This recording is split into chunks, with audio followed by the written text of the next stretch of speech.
Well, hey everybody, I'm John Retlin with my review of NWA Powerrr Episode 4.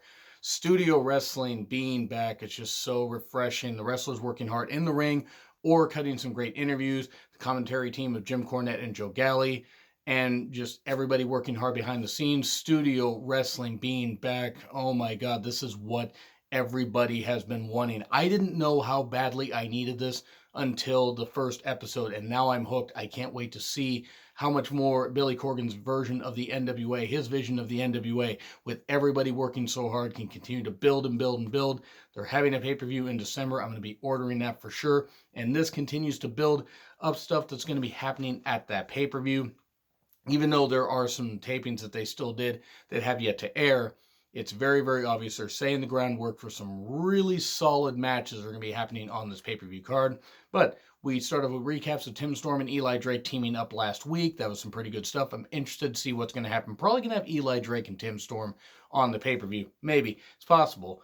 But we then get Jim Cornette and Joe Galli running down the card a little bit, but then James Storm interrupts, and he's upset. He has the NWA National Championship, doesn't want to face Colt Cabana. He doesn't feel he has anything left to prove. He shouldn't have to, he really should not have to wait in line for anything.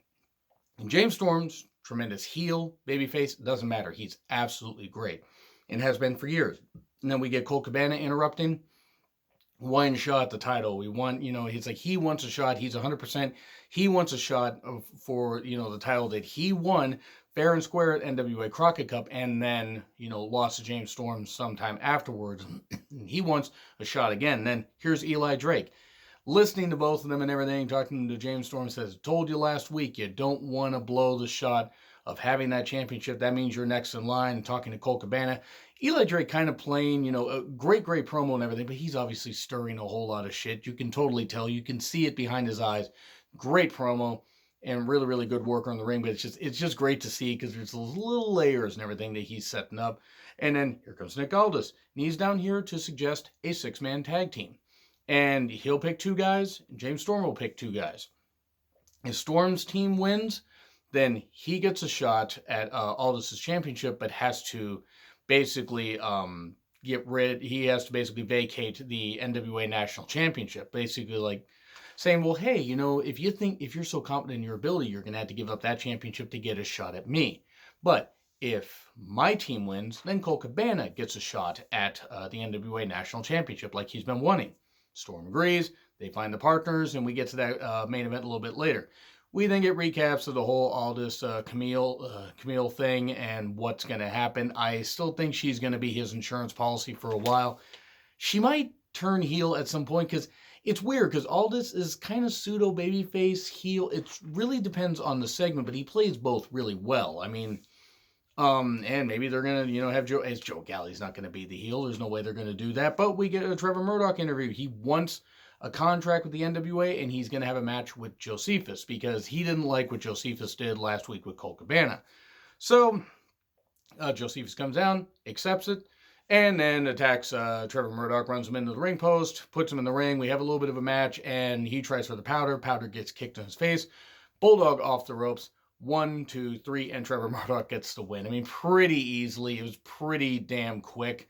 So I was a little bit disappointed that we had all those interviews and all that setup and everything, and then we had that match. But again, that's the thing about studio wrestling. You're going to have short matches like that. And quite frankly, Trevor Murdoch being, on the NWA program, I'm all for. I thought him and Lance Cade, it's a real shame, just to get a little bit serious here for a second, a real shame that Lance Cade, the demons took a hold of him, and he couldn't overcome them and died so tragically so young. He didn't even make it to age 30. I thought him and Trevor Murdoch were an incredible tag team in WWE, and if Cade had gotten a hold of his demons and was still alive and wrestling today, imagine what him and Murdoch could do. I think Cade would have fit in just fine in the NWA. And I mean, I know that's a little bit of a sidebar, but I just feel that Trevor finally is getting, the recognition that he should have years and years ago. And I almost wish that him and Cade could have teamed up there. But anyway, it was a fine win. It's good stuff. I really enjoyed this. We had a Thunder Rosa vignette. I absolutely love Thunder Rosa. I do. She is absolutely amazing. She's absolutely incredible. And one of my favorite, women's wrestlers going today. Might be one of my favorite wrestlers going today. If I did a top 50, she'd at least be in the top 30 because she really is good. I've seen her live. She has improved so much year after year after year. You can see the hard work she put in. If you're not following her on Instagram and social media, Twitter, other social media, do that because she posts some great stuff, funny content, but also the fact she's working really hard, putting the work in to get better in the ring, and you can see it. So, anyway, we then get Aaron Stevens and Ricky Stark having a little bit of an interview, and then Ricky Stark slaps him. Pretty hard slap. That was some pretty good stuff. We then get hype for the no DQ tag match between the Dawsons, Eddie Kingston, and Homicide a little bit later. Then we get Austin Idol with a kayfabe cocktail talking about drinking and getting with the person that you want to be with so you're not lonely. Austin Idol being a heartthrob in 2019. What is wrestling in 2019? It's amazing, weird, and amazing. So we get a Rock and Roll Express video package. I mean, come on, the Rock and Roll Express is, reputation speaks for itself. Really does. We then get the Dawsons versus Eddie Kingston and Homicide, no DQ match, and Kingston and Homicide jump the bell, attack him and everything. It's a nice studio wrestling brawl. There's some chairs brought into the ring. At one point, Kingston just gets tossed like, double suplex by Dawson's right through two chairs that are sat down with one chair on top, and ow, that looked like it hurt and probably did. And it was kind of cool, nice touch how the Dawsons had to go get the chairs and go get them backstage and then start tossing them in the ring.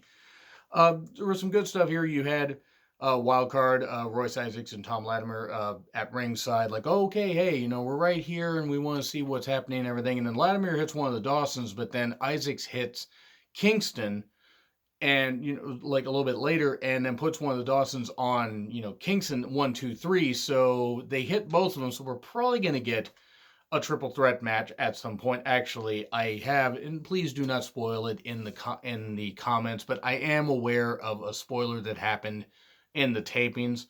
I'm not going to say it here, but if you know, you know. This was nice, though. It was a nice way to build up and have it be where Wildcard's like, well, hey, we're just going to fuck with this whole thing. No DQ, so we can't, we can't be punished for this. Though they probably will be next week.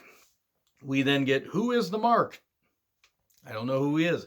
Marty Bell interview. I think Marty Bell is quite good. I think she's been quite good for a couple of years, or, at least a few years, and is doing quite well, and I'm happy to see her being featured here. She faces off against Ashley Vox. Allison Kay has a bit of an interview and talks to Marty Bell and says, well, like, you want her shot and everything, but my level is kind of stuff, even though she kind of praises her, and then says to Ashley Vox, well, I've already beaten you. She beat her recently on a taping.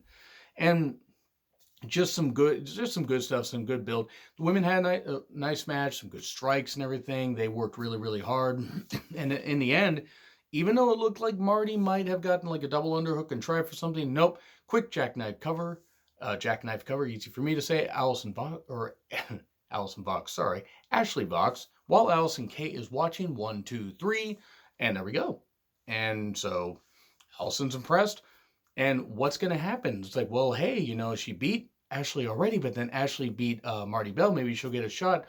What other woman could there be? Oh, no way, Marty Bell's in the ring. And then Thunder Rosa shows up. And let me tell you, again, seeing Thunder Rosa in the ring is a treat. If you have not seen her live, you are doing yourself a disservice. If she's ever in your area to, be part of a wrestling promotion, be part of, your indie promotion, whatever, go watch her. She is really good. And it was great. They had her there, and she was offering her hand to Marty Bell. Marty Bell didn't do that. It's like, no, and was looking a little bit weird a little bit later. That was cool. Then we get Aaron Stevens and Ricky Starks. Starks starts off hot and is hitting and everything. And then Stevens suddenly takes over, starts, grounding him and everything because Starks faster, younger, and a pretty good athlete. And Stevens is as well, don't get me wrong. But in the end, Starks does get the win, shockingly. Tries holding the tights, but then just does a pose thing and wins. And then Stevens is distraught and everything, saying no. And the crowd keeps saying yes, no, yes, no, yes. So that was pretty funny. And then we get James Storm and the Wild Card versus Nick Aldis, Colt Cabana, and Ken Anderson. And it's expected back and forth as, there was just TV time remaining. There wasn't all that much, but we get we get a pretty cool moment and everything where Colt Cabana is getting beat up, and I'll tell you somebody that was a little bit upset when that happened. And I'm going to bring him on camera right now. You may remember my episode 1 review, but he was not happy when Colt Cabana got beat up. Now I know you weren't, because you just you weren't reacting very well. You weren't reacting very favorably. But what happened is that once Colt Cabana got back in the ring after Anderson got tagged and everything, and we had a big old schmoz and whatever, he popped for the Superman pin. He liked the Superman pin, and Colt Cabana gets his shot at James Storm because his team won. He got the victory for his team, but also because his team won. So there we go. We have an NWA National Championship match at some point. Now, do you think Colt Cabana is going to get his title back? He'll give his answer later. But anyway, I would say B. This was actually enjoyable. Some great interviews and some great pieces. So I really enjoyed this episode. Yes, there were a few too many interviews at times, and they're still trying to figure out this whole studio format. But I really enjoyed this stuff, and I thought they built some matches pretty nicely. And also Thunder Rosa got to be in an NWA ring, so that was quite good there. Can't wait to see her have an actual match on the tapings. Hopefully that happens in the next couple weeks. But anyway, agree, disagree, what I said. Like, share, subscribe, Twitter handle in the description. I'm John Ritlin. I'll see you soon.